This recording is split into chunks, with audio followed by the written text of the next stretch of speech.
Hi everyone, I'm Rach, aka Raygun, and I'm here on the set of Stella. If I was a man, I would have very quickly been given the larrikin title, and people would have rallied behind me a lot more. Ladies and gentlemen, I called it months ago. I said Raygun had come out with some shit about sexism. It'd all be misogyny. She'd start doing guest appearances, articles, papers, TV shows, all that shit. Like I said before, you can just see it now. This is going to turn into a misogyny ruined my dream story. There's going to be articles, there's going to be TED Talks, there's going to be Christ knows what, but we're never going to hear the end of it.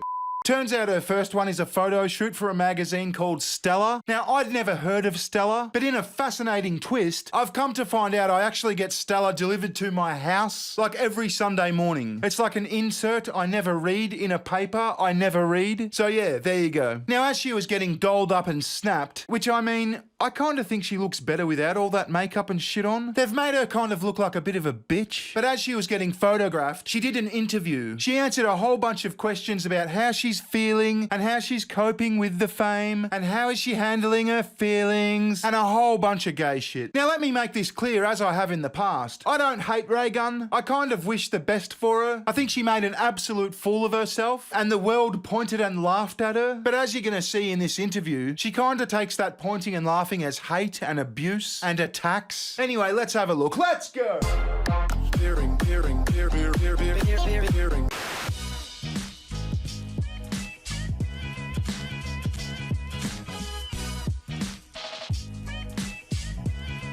It's been a lot of fun being on the set of Stella. I haven't done anything quite like this, but it's been so great to get glammed up and to wear all these amazing clothes, and it's been cool to try on these different outfits and to wear something new, and yeah, it's been a lot of fun.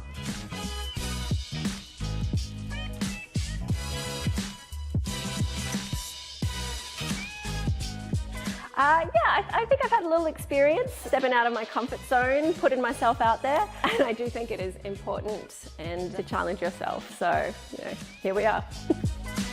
I feel like every time I put myself out there, it's a bit of a power move. Raygun as you've never seen her before. After a controversial turn at the Paris Olympics, Rachael Gunn, aka Raygun, shows off her new look as she delivers a message to her critics and reveals her next power move. What the fuck? What do you mean her next power move? What was her last power move? The sprinkler? The kangaroo? What is this shit? So this is a print interview. Unfortunately, it's not on video, but we get a good sense of the feelings she's starting to form after this whole fiasco.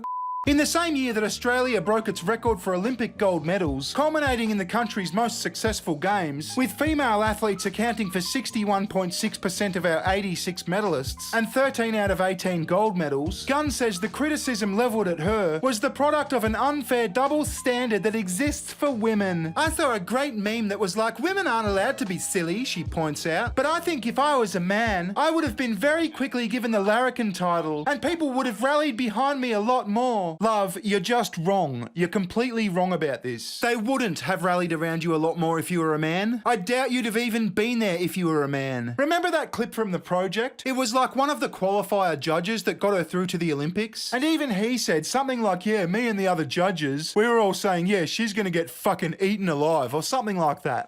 Well, one of those judges from New Zealand was speaking actually in your defence in explaining what had happened, and he said this. All us judges talked about how she was going to get smashed, absolutely smashed.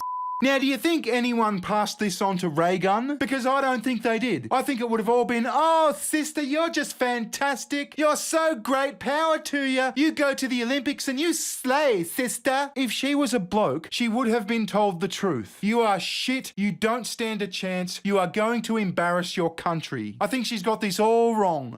Since making history in August as the first Australian woman to compete in breaking during its Olympic debut as a medal sports in Paris, where Gunn, as B-girl Raygun, scored 0 votes in all 3 breaking battles and failed to advance past the round-robin stage, she's been labelled everything from a national hero to a national disgrace. At worst, the 37-year-old was called to apologise publicly to all Australians for her performance, became the subject of internet mocking and hate campaigns, was targeted in conspiracy theories about her inclusion in the team, gym, had her integrity questioned, and was stalked by the paparazzi. Oh, and let's not forget, girls and boys, she was ranked the #1 female breakdancer by the World Dance Sport Federation. I don't know how they work out their rankings, but I noticed they've since very quietly changed that. Here's the current World Dance Sport Federation rankings.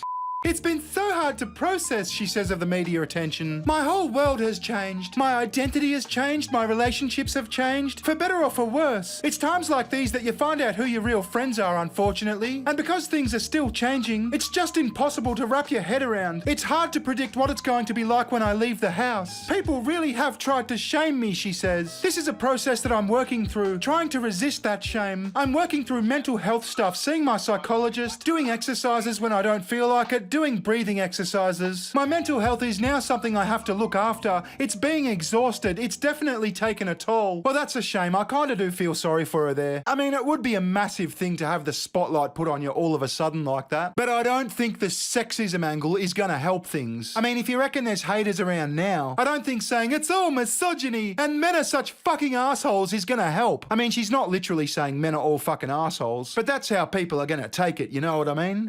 Gunn believes there's now a wider conversation to be had, not just about her performance, but more specifically about gender, age, and where society thinks a woman in her mid to late 30s belongs. Yeah, of course she fucking does. The heart of the negativity towards her, she suggests, comes from a place deeper than the shallow pool of social media. I'm a confident woman who's 37 without kids, with a career, having fun, Gunn tells Stella. Our culture is very obsessed with age. I think it's been a real sticking point for a lot of people, me essentially not knowing my place. What I should be doing with my time at this age, and in their view, it's certainly not participating in that environment, even though I wasn't the oldest there, she adds, nodding to the fact that Japanese B-girl quarterfinalist Ayumi Fukushima turned 41 before the Paris Games. I had a few people tell me on Facebook and Instagram what I should be doing, that I should be picking the kids up from school. Well, Raygun, here's the thing. Ayumi Fukushima was a quarterfinalist. She should have been there because she is good at breakdancing, apparently. And stop trying to boil this down to oppression points. It's not your age, it's not your gender, it's that you're shit. You're a goofball, you made a fool of yourself. And that's okay, people are gonna tease you, and then it's gonna pass. But you make yourself much, much more unlikable when you try to come at it from this victim angle. I mean, if you weren't a Caucasian chick, it'd be, oh, it's because I'm black, I'm brown, whatever the fuck. Stop it, it's a shit look. Anyway, like I said, I don't hate Raygun, but I saw this coming. And I think this is just the start of a lot more to come. There's gonna be articles, there's gonna be papers, there's gonna be celebrity appearances. We're not gonna hear the fucking end of this. This is gonna be a new shtick. Right, with that said, thank you very much for watching. If you've got any comments, leave them down below or at my Twitter. It's @bear_ing. Alright, I'll catch you in the next one. Ta-ta.